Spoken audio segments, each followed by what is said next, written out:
Bom, então vamos aqui à nossa parte de distribuição eletrônica, né? Falar um pouquinho antes dos números quânticos. O que seriam os números quânticos? Os números quânticos, pessoal, são cálculos matemáticos, né, que têm o papel de descrever a energia do elétron. Como são cálculos matemáticos muito complexos que fogem, né, da nossa, digamos assim, etária escolar, certo?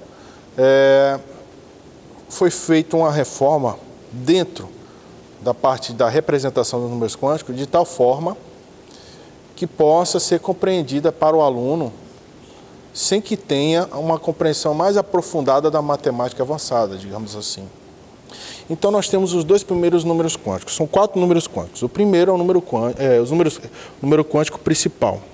O número quântico principal é representado pela letra N. Ele tem um papel de descrever a camada de energia. Já o número quântico secundário, ele tem o papel de descrever o subnível de energia. O número quântico principal, que também pode ser chamado, que é o número quântico de energia, é baseado nas camadas, né, nos períodos que existem na tabela periódica, que será um assunto mais adiante. O número quântico secundário, que também pode ser chamado de número quântico azimutal, né, como eu vou falar, representado pela letra L. Vejam, nós temos um total,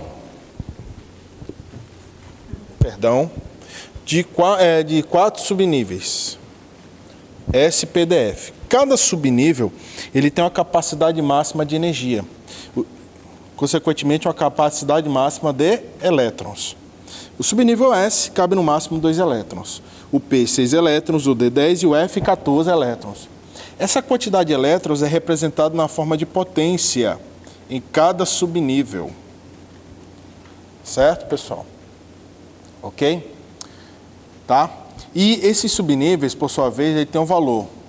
Veja que são 4 subníveis. O L, para o S vale 0, para o P vale 1, para o D vale 2 e para o F vale 3. Então, esses são valores fixos. Certo, pessoal? Bom, agora vamos lá à nossa distribuição eletrônica, né? Então, a distribuição eletrônica, ela foi proposta pelo químico e físico Linus Pauling. Por isso que o nome é ele, diagrama de Linus Pauling, certo? Esse diagrama, ele promove a distribuição dos elétrons em níveis e subníveis de energia de forma crescente. Certo, pessoal? Por quê? Porque é o seguinte, o elétron, né, ele tem um comportamento dual, chamado, foi descoberto na primeira parte por de Broglie, físico francês, em que afirmava que o elétron tem um comportamento duplo. Ele se comporta com partícula e onda eletromagnética. Na época, ele não pôde provar de modo experimental, mas dados e estatísticas, né, ele chegou a essa conclusão. Muitos cientistas, na época, fizeram pouco caso dele, né, de de Broglie. Mais adiante, um grande físico chamado Heisenberg, muita gente não conhece, mas ele foi tão importante quanto Einstein nesse período. Heisenberg, ele criou o chamado princípio da incerteza. Em seus experimentos, ele pôde comprovar o que de Broglie estava afirmando era verdadeiro, que o elétron se comporta simultaneamente com partícula e onda eletromagnética.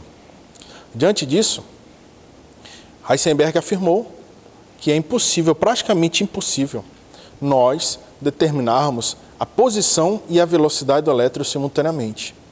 Por quê? Pelo fato de ele comportar com partícula e onda eletromagnética.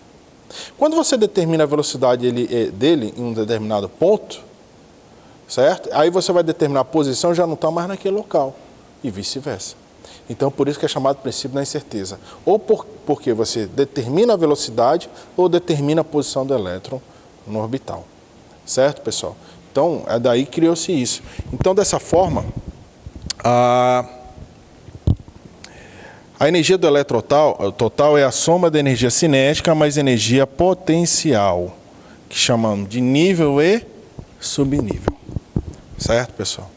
Então vejam, por que eu estou falando sobre isso? Para justamente explicar por que o diagrama a gente faz a distribuição dessa forma. Em relação a seguir nessa seta, sempre nessa sequência em diagonal. Por quê? E não de forma horizontal. Como eu falei, a energia total do elétron, né, a soma do nível mais o subnível. Vejam que eu tinha colocado para vocês anteriormente.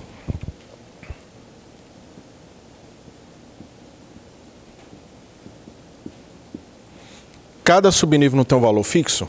Então veja aqui. Vou dar um exemplo. Na distribuição eletrônica, se você pegar, certo? O 4s2 vem antes do 3d10. Veja que o 4s2 está na quarta camada e o 3d10 está na terceira. Pela uma lógica, sem ter esse conhecimento que eu vou falar agora, você certamente colocaria o 3d10 antes do 4s2. Certo? E por que não coloca? Vejam. 4s e 3d. Como é que a gente calcula a energia do 4s? Quanto é que é o nível, turma? 4. Quanto é que é o subnível S? 0.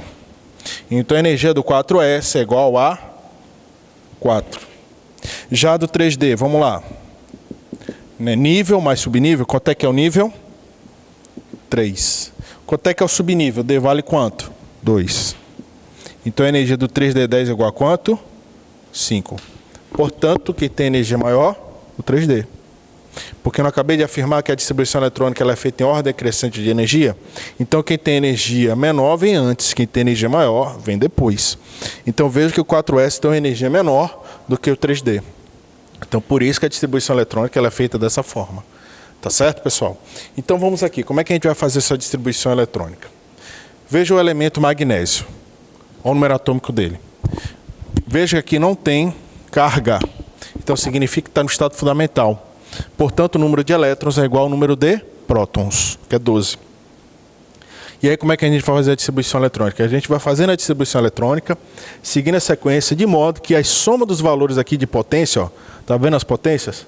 A soma desses números aqui em cima tem que dar o valor que está aqui.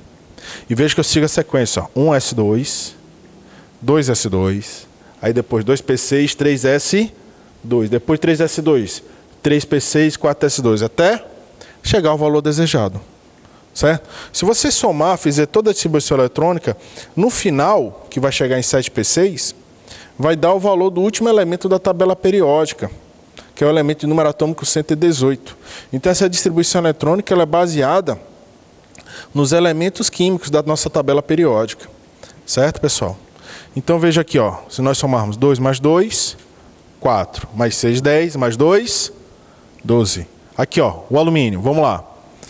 1s2, 2s2, 2p6, depois 2p6, 3s2. Aí a gente vai somando, ó. 2 mais 2, 4, mais 6, 10, mais 2, 12. Para 13, faltam quantos? 1. Veja que depois do 3s2 vem quem? 3p6. Mas, se colocarmos o 3p6, ele vai passar, não vai, pessoal? Porque até então aqui nós temos quanto? 12. Se colocarmos 3p6, o que vai acontecer? Vai dar 18. E não é 18 que a gente quer quanto? 13. Por isso que no final colocamos apenas o que resta para chegar ao valor desejado, que neste caso é o 13. Por isso que colocamos 3p1, não 3p6. Por quê? A capacidade máxima de cada subnível. 2, 6, 10 e 14. Se você olhar, é só somar de 4 em 4. 2 mais 6, 2 mais 4, perdão, 6. 6 mais 4, 10. 10 mais 4, 14. O subnível S eu posso colocar de 1 a 2 elétrons. O subnível P de 1 a 6. O subnível D de 1 a 10. E o subnível F de 1 a 14. Não é obrigado você sempre colocar a capacidade máxima de elétrons do subnível, mas isso no final da distribuição eletrônica. Para que possa passar de uma camada para outra, é necessário que a camada antecessora esteja completamente preenchida. Veja que está completamente preenchido. Veja que dessa camada eu passei para essa porque está completamente preenchido. Então, ó, sempre nessa ordem. Eu não posso, por exemplo, colocar aqui 2p5 e depois colocar 3s2 e 3p2. Não pode. Só no final que pode ser incompleto, mas antes não. Tem que ser totalmente preenchido cada subnível. Então, cada subnível tem que vir com a sua capacidade máxima de elétrons, tá ok? Vamos aqui para o nosso último exemplo, um enxofre, é 16, vamos lá. 1s2, seguindo a sequência. 2s2, 2p6, 3s2. Até aqui nós temos quanto? Se nós somarmos 2 com 2, 4, com 6, 10, 12. Para 16, faltam quanto? 4. Cabe 4 elétrons no subnível P? Cabe, perfeitamente. Porque até então no subnível P a capacidade máxima é quanto? De 6. Eu não posso colocar um valor além que o subnível suporta. Por exemplo, o subnível S suporta apenas 2 elétrons. Ele vai caber 3 elétrons? Não. Por quê? A capacidade máxima dele é quanto? 2 elétrons. A mesma coisa acontece com P. A capacidade máxima é quanto? 6. D10 e F14. Então você não pode colocar a capacidade máxima. Você pode colocar um valor inferior à capacidade máxima, nunca além. Então nesse caso, ó, 4 elétrons cabe perfeitamente no subnível P. Portanto, se nós somarmos esses valores, vai dar justamente o número atômico do átomo de enxofre, que é 16. Bom, aqui fica a nossa aula final, né, da parte de modelos atômicos, a segunda parte de modelos atômicos, e a parte introdutória de distribuição eletrônica. E eu dei a primeira parte também de números quânticos.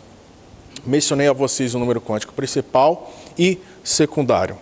Peço para vocês que peguem o livro de vocês, tentem fazer as atividades, certo, pessoal? Qualquer coisa, pode perguntar lá no chat, lá no Google Class, certo, pessoal?